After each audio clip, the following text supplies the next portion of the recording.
Chapter 1. The Monster from the Deep.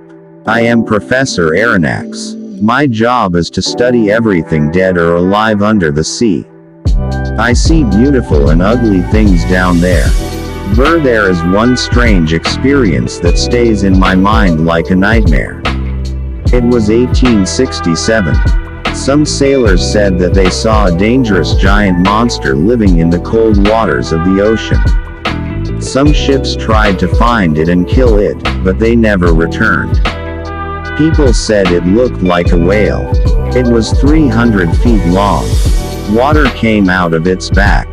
It was like a big, underwater explosion. The largest whale was only 180 feet long, and if these men were right, this was even larger. I was famous because I was the writer of a book called The Mysteries of the Great Ocean Depths. When the captain of the American ship the Abraham Lincoln decided to leave and look for the monster, he asked me to go with them as an expert. The idea was very exciting. I invited my faithful assistant and good friend Conseil to go with me. He always helps me to organize the names and places of the wonderful strange sea creatures that we find in the oceans of the world. He accepted the invitation and we got ready to go. The Abraham Lincoln left New York Harbor on the 3rd of July, 1867. 500,000 people were there to say goodbye. Ned Land, the famous whale killer, was also on the ship. Farragut, the captain of the ship, was a strong and brave man. When we first met, he shook my hand and smiled at me. Don't worry, the ocean isn't big enough for both the sea monster and me. I'll kill it or it will kill me. I know is that one of us will die. I didn't like this idea, but I didn't say anything at the time. We sailed for 3 months and we never saw the creature once.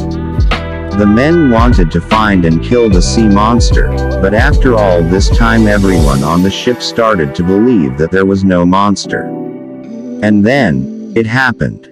It was nighttime and we were 200 miles on the coast of Japan when suddenly Ned Land, the harpooner, cried out. There it is. Don't lose it. I want it. Dead or alive. The men on the ship began to run and shout. Get the ropes.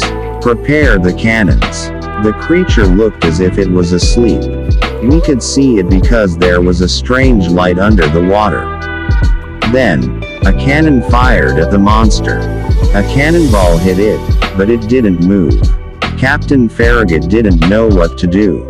My God, if a cannon can't kill this monster, what can? Just then, I saw Ned Land, with his harpoon in his hands, climbing to the front of the ship. Everyone watched him silently. I saw the harpoon leave his hand and hit the giant creature right in its back. Water shot out of the wound. Its force knocked me right out of the ship into the dark cold ocean.